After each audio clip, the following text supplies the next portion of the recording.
Welcome back to the Tiga Tactics Podcast, show about self-defense for civilians by civilians. We discuss all things personal protection, including martial arts, combat sports, and street combatives. Our resident MAN's martial arts nerd include co-founder of Tiga Tactics and holder of black belts in 9 different styles, Dr. Conrad Bui. Hello, everybody. We are missing the other co-founder, Patrick. He is dealing with some dog. His dog is having some medical issues or something, and a Yeah. lot of personal drama there. So mostly he was running the dog I'm referring to. And I am your other co-host, retired Army Special Forces soldier and champion obstacle course racing athlete, Evan Ultra-OCR man Perperis. We do wish Patrick the best with his dog. This episode is brought to you by Vulpus Training. Make sure you go check out the Vulpus website or the Instagram, because I think we're up on there a couple times recently. And I know we were just in their stories today, and as part of an advertisement for sharing the pen. Is the pen mightier than the sword? Advertising the upcoming seminar, October 18th, 19th. Right. Awesome stuff. Cool. Let's jump right into today's topic. So today we're going to be talking about, I recently attended the Medusa Western Piper World Camp in New Jersey. Talking a bit about the seminar and then a little bit about Western Piper methods in general. Okay, you'll have to restart that there from World Camp. Today we're going to be talking about Western Piper Methods Medusa World Camp, a recent seminar I went to in New Jersey, which means we're also going to be talking about Western Piper methods in general. Another one of the obscure knife systems I study and hold certifications in. Yeah, I love these. I'm starting to catch the bug that you got. Before I was kind of in the camp where you've got a knife. What's the big deal with all these systems? But I find it kind of fascinating now how different people from different backgrounds, from different cultures approach it. So very interesting. Yeah, it's I also like that it's complex, but not so complex enough that it's like, all right, well, this is going to take the next decade of my life. There's value in doing that stuff, like Brazilian Jiu-Jitsu, right? It takes a long time to master, and there's some of the FMA systems, like they're like, oh, to be an instructor requires like a decade. And it's like, yeah, I don't know if I want to invest that much time yet. Maybe I just want to invest 1 year, 2 years, or maybe a couple months. And I've been finding the knife systems, again, that some of them are not that complicated, where you can kind of like explore the system for a couple months or a year or two, get a lot out of it, and then kind of move on to whatever the next topic that interests you. So Right. So talk to us about this World Camp. Wow, that sounds pretty large. it does. So long story short, it was supposed to be just Medusa at first, and then it turned into Medusa Western Piper Methods. And then I think they were having trouble getting some of the enough people. It's still, Western Piper Methods is still new. It started in 2024, so we're only in the second year. And it ended up being more of like a intro seminar. Breaking up By there, breaking up there. Could you restart at it ended up being? It ended up more of a kind of exposure seminar run by Rich Meager and Nick Merchant, two of the senior instructors for Western Piper Methods. Okay. And for our readers who are not aware about Western Piper methods and where it came from, could you just give us a quick breakdown of the history? Yeah, quick history breakdown. Again, not skipping over names or people. I know some people get emotional when you start talking history. Mm. But so yeah, South Africa, known for its violent criminal culture. A guy named Nigel February essentially looked at the knife culture there, that criminals were using to attack people. Decided he was going to make a bad guy simulator. That bad guy simulator could then be used to help train like police or law enforcement or security personnel or just civilians, right? So he tried to like mimic and learn about the way they moved with knives. And so Mhm. he created or codified, whatever we want to call it, this system called Piper. So it's South African knife system. He uses a very cheap knife, NO copy. So it's like a $2 knife you'd buy. It's got very dull edge, and it's got a point, and basically it's a throwaway knife. So the criminals would use it to stab, and then basically toss the knife in the gutter, throw it down the drain or whatever. Right. So And it's a folding knife, is that correct? It is a folding knife. It's got a pull ring on is how it locks on the back. Cold Steel has a Americanized version of it called the Kudu, which is $10. So we have quadrupled, quintupled the price there. Woo. Well, I remember you talking that the quality's improved at least. But I'm wondering, this knife, was it just made for criminals to stab people with, or did people use it before, like as a utility knife? Where'd this knife come from? My understanding is just like a utility knife. It's something you buy at your local whatever South call 7-Eleven. It's just like a We'll have to it's like start a over from something you buy from. It's a utility knife. my understanding is just a utility knife that you pick up at your local hardware store, convenience Hmm. store to do whatever task you do with a normal knife. Oh, So I see. Okay. anyway, yeah. So uh, Nigel February makes this system. One of his early students and one of his top students, a guy named Lloyd DeYoung. Lloyd DeYoung takes the system and spreads it out through through Europe and into America a little bit. Tours, does some seminars and stuff, and then he eventually trains Dean Franco, the host of FMA discussions. Uh, Lloyd DeYoung kind of drops off the scene, and when Dean starts teaching Americans, he wants to essentially massage it, adjust a little bit more for American culture because some of the movements are very South African based. So there's some motions in there that just like Americans don't do. Um, and some of the stuff was, it's very because it's from a criminal culture. Some of it doesn't transfer over well because we have different laws. There's different situations. So long story short, Dean adjusts some of it, kind of breaks the structure into a little bit more of a structured teaching format with levels, and then creates Western Piper methods in 2024. And I was one of the. I know he had some students under Piper, but as far as like Western Piper, I was one of the early students because he essentially pulled from a lot of the Medusa instructors to create that. So So would you say Dean westernized I this? would I would say that that would be All right. Well, that would I like how because I'm a student of yours through Zoom with this Western Piper system. I like how it's organized, and I could imagine before it wasn't so organized, and the terminology might not have been there. yeah. Yeah, my understanding it was when Dean was taught it was a lot like stream of consciousness teaching. So Mm, very unstructured. Uh, uh, by Lloyd was primarily his primary teacher there. mhm, So yeah, so I think I think there's value in studying the South African piper. I think if you want to use it for like an Americanized or European self defense system, I think Western piper would be a better use of your time. But everyone studies different martial arts for different reasons, right? Some people want that like I want to study authentically what they teach in this country or at this time period, and I mhm. think there's value in that. But if you want to use it for modern day, I think Western piper is a better option.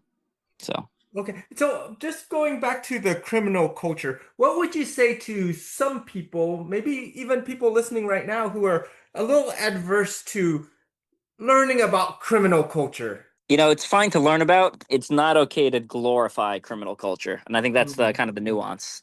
Okay.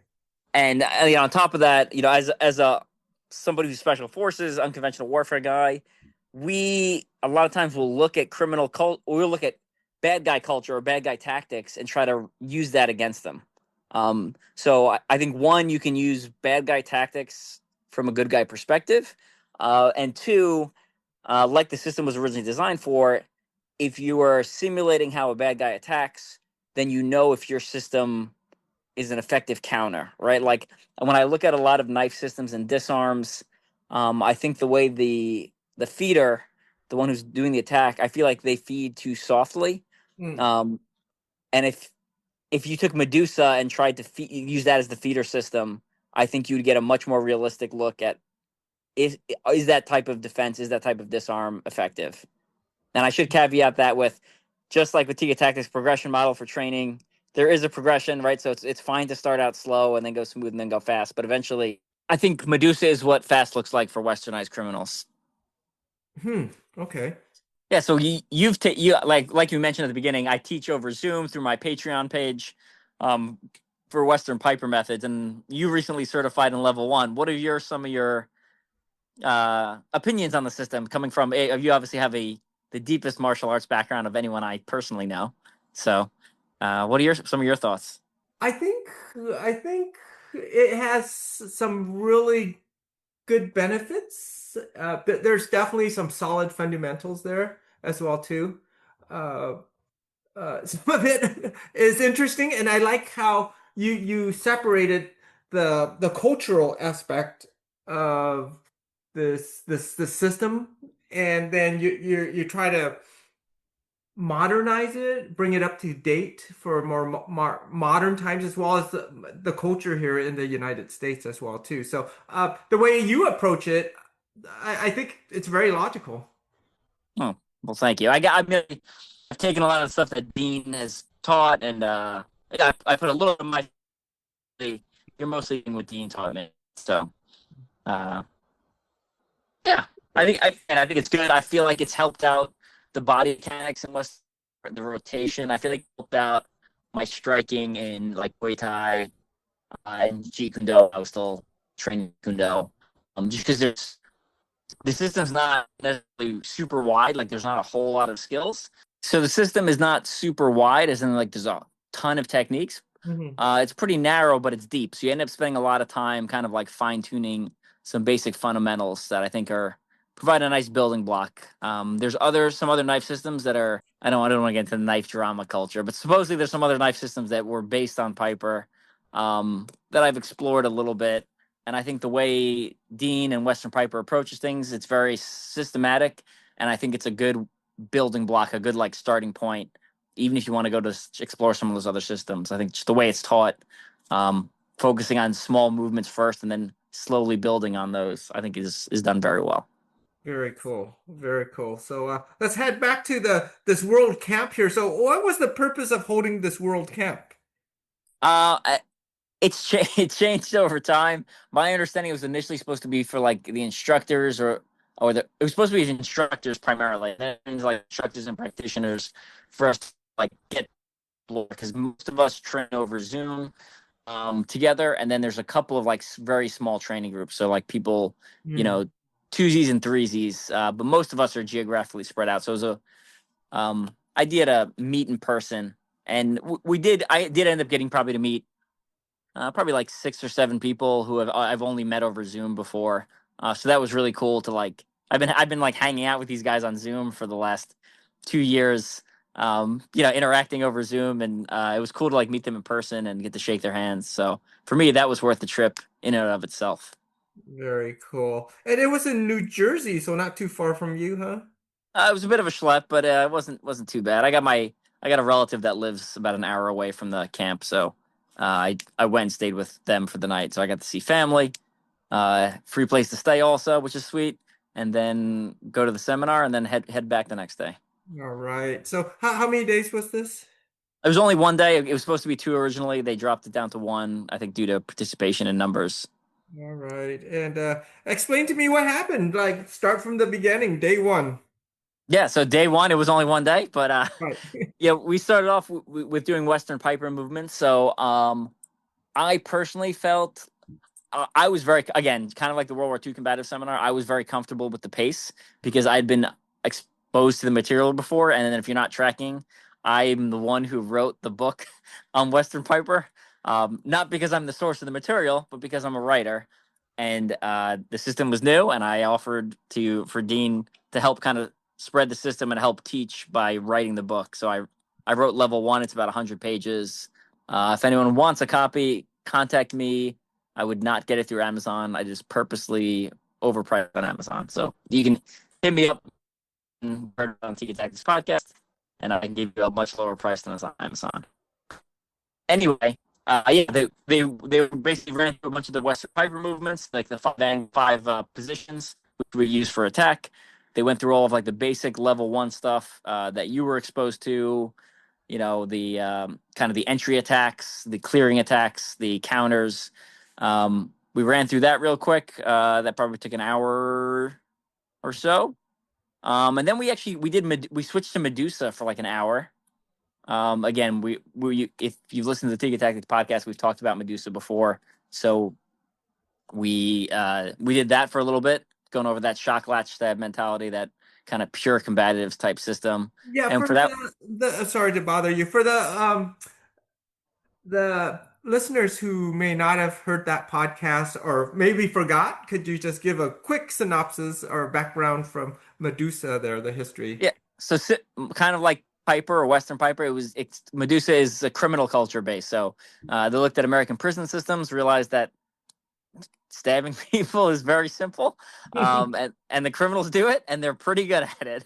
So they basically took that, and again, kind of like Piper or Western Piper, they codified it into a system and developed the solution, which is basically you latch onto the person via some sort of grab, and you put holes in them with a knife or a pen or a flashlight, whatever is in your hand, as a method of self-defense, right? So all of Western Piper, Medusa, all of it stems from self-defense. So it's not they're not they're not criminal.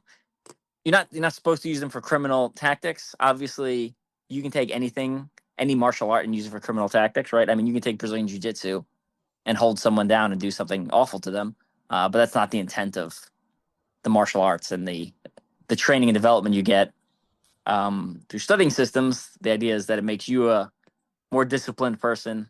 So I forgot where I was going with that, but that, long story short, we train Medusa on Bob, the punching dummies there. So we practice running through various shocks, hits, various latches, grabs, underhooks, overhooks, single collar tie, etc., and then various stabs. So running through their basic, essentially, three angles that they use for attacking. Very cool. And side note, so I'm curious, in your opinion, if somebody wanted to learn just one knife system between Western Piper and Medusa, how would you advise them? That's what the goals are. So if their goal is purely combative, like you're a military guy, you're a police person, and you're not really interested in learning any knife stuff for the art, I would lean towards Medusa or Tiga Tactics. I'll plug my thing in a second. If I wanted something, but like I said, the problem with all like pure combative arts is they're so simple. All times people don't train them enough, so they lose a lot of that skill development. The problem with pure combative systems is they're so simple. People will learn them, over a weekend or over maybe a month, and then they'll never train them again because they're like, oh, I got that. If you wanted something that is going to build on your skills, require a little more focus, you can run through in maybe a year or two, depending on how much time you want to devote to it. Then Western Piper is going to be better, and it's gonna look cooler also. Like for some people, some people like the flowy nature of martial arts. Like Western Piper definitely looks cooler, but I feel like Western Piper definitely makes my other knife systems better, right? So it helps make my FMA better. It helps make my Medusa better. It helps make my any other kind of bladed system and empty hand martial arts. It makes those stuff better because it teaches you about getting to angles, teaches you about body mechanics, teaches you about clearing the opponent's line of attack, teaches you about fakes. All this stuff kind of feeds into these other systems. Right. Very cool. All right. So you went through the Western Piper system. You did some Medusa. Where are we in the day here? Are we halfway through the day or? We're about 2 hours in. I think it was a 6-hour seminar. Oh, all right. And then we went back to basically Western Piper for the last or for the next 3 hours. So while the first part was kind of mostly in the air, more of like shadow boxing for Western Piper, and then the Medusa part was mostly on bobs, so like punching dummies, and then most of the rest of the next 3 hours was with a partner. So we're not going hard. We're not doing Shivworks level of contact. More of like a smooth for the Tiga Tactics followers, right? More of a smooth approach. So, kind of the guy throws a cross, maybe do a minor twirl, kind of clearing it out of the way, like a palasut for our FMA guys, and then you drive in and do a couple of like practice stabs. So we had those tack knife type trainers They're kind of like hard impact foam, and we're basically using that. Actually, I think they were knock knives; they weren't tack knives, but basically hard impact foam, and we were using that on each other. So I'm not laying into my partner with full powered forces. I'm just, just touching him, like tap sparring type contact. So we basically ran through. Um, we actually touched on level 2 and level 3 of Western Piper method. So it's like a really level 2 and level 3 of Western Piper methods, kind of touching on parts of the system. So not like if you went through the day, you got exposed to a lot. How much you absorbed and mastered, I'm not sure. Again, because I was pre-exposed to the material, I found it very useful to get to rep out a lot of that stuff with a partner. I think the people who are new might have been like drinking from the fire hose, but it also might have been just kind of cool to explore a new system in like a single day. And they didn't cover everything, but they covered a lot. I see. So you mentioned you met a bunch of people that already have trained. Were there any like newbies, the first class here? Yeah, it was about 50-50. So like I said, it was probably about 7 people who I've been training with online. And then it was probably about another 7 people who's first time training. So a lot of them, it was in someone's dojo that teaches karate. So he had a bunch of like his students that were there. Oh, okay. I think everyone was a martial artist. I don't think there's, as far as I know, anyone was like non-trained, but they're, different backgrounds, different styles, and some of them with no exposure to impact or bladed weapons. Hmm. Okay. So how did you feel everyone did? Um, I tend to focus on myself and my partner, and my partner was also a Western Piper practitioner. So he's read my book. I'm pretty sure he's level 1. He might be level 2 or is working towards level 2. But he was doing good. I tend to focus on my or whatever I'm looking at, or my narrow scope. So I wasn't really paying attention to what other people were doing. But the two of us had a great time. All right. And what did you personally pick up from the seminar? It was a lot of it was a couple of minor refinements on some of my techniques. Um, some of it, a lot you can make a lot of really progress over Zoom, and then you can get further progress not training with Western Piper guys, taking that material and going to other seminars or using it in an FMA gym or even on the concepts in empty hand striking. But sometimes it's good to have another Western Piper person look at it through their lens in person, where they can actually see your movement and feel your movement. So I got a couple of little refinements there, and I mentioned I wrote the book for level 1. I'm in the process of writing the book for level 2. It's hopefully out next month or this month maybe, if we're Wow. lucky. I picked up just listening to people talk about Western Piper for like 5 or 6 hours. I made a couple of notes on my phone and then went back and like added some things to the book. So it helped refine the product that will help train future people in the future. Cool. All right. After you did some partner drills and movement like that, anything else? No, we just kind of ran through partner drills, level 2, level 3 material. Um, if you're not a Western Piper person, essentially level 1 is 2 steps out, level 2 is 1 step out, and level 3 is like contact range. So you're like physically touching them. So 0 steps out. That's the very rough approximation of the system and kind of how it plays out. Obviously, a little more nuanced than that, but that's got a broad overview of the world. And then the last hour, we actually did some C-lot stuff. So some of the takedowns in level 3 Western Piper are based off C-lot. So we went through some of those takedowns and some of the C-lot movements. So Very cool. And who added in the C-lot?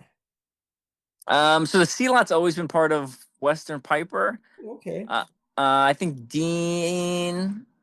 I'm not sure if Dean's the one that put it in there originally, but that's what we use for some of our takedowns. All So right. Rich was the one teaching it for that seminar. When we say C-lot, it's like saying kung fu or karate. There's a lot of systems in it. Do you know what system of C-lot it came from? Uh, Helop, Does that sound right? That sounds like a thing to me. That's what they say. Kilop silot. Yeah. That help? Well, yeah, kind of. It sounds like an Americanized version. Kilop basically means like lightning, or Yeah. uh, Yeah. or There. actually, some teachers say it's like getting slapped on the side of the face. It makes that clip sound, And Yeah. so it's kind of an Americanized term, but interesting. Yep, yep. Possibly from the Tours family. Hmm. Yeah, I'm not sure. We'll have to ask Dean. And side note, Dean offered to come on the podcast. At this, we're not having guests at this point, so we may if we start, we'll definitely bring him on and have him run through things. And Dean did offer to come on the podcast, but at this point, we're not doing guests. At some point, we may switch to that in the future. So if we do switch to guests, obviously we'll bring him on. But if you want to listen to him talking about Western Piper method, you can head over to FMA discussions on YouTube or Facebook and hear all that stuff. But I thought it'd be a little more interesting anyway to hear from two people who are not. It's not our system, although we're practitioners of it. It's not like that's not how I don't define myself as a Western Piper practitioner. But I do. I've gone through the 3 levels, and I'm working on being a formalized instructor, even though I'm an unofficial instructor who is teaching people over on my Patreon page. Very cool. All right. And any final thoughts? Yeah, if you're interested in learning Western Piper, again, my Patreon page, patreon.com/Greek Combatives. You can head over there. And at this point, the level 1 material is behind the highest paywall, just a heads up, because I had to go back and kind of do separate meetings with you to make sure you're tracking the progress. Right now, we're doing live Zoom classes for Medusa if you're interested in that system at the $10 Patreon level, which is like a steal. Like you can't, that's a steal. Yeah, So yeah. Especially you're getting these live lessons, so well worth it. it's for yeah, it's preposterously cheap. And but I know all the guys in the group also train other martial arts. I'm not trying to I didn't want to break the bank. You know how expensive you keep stacking things up are.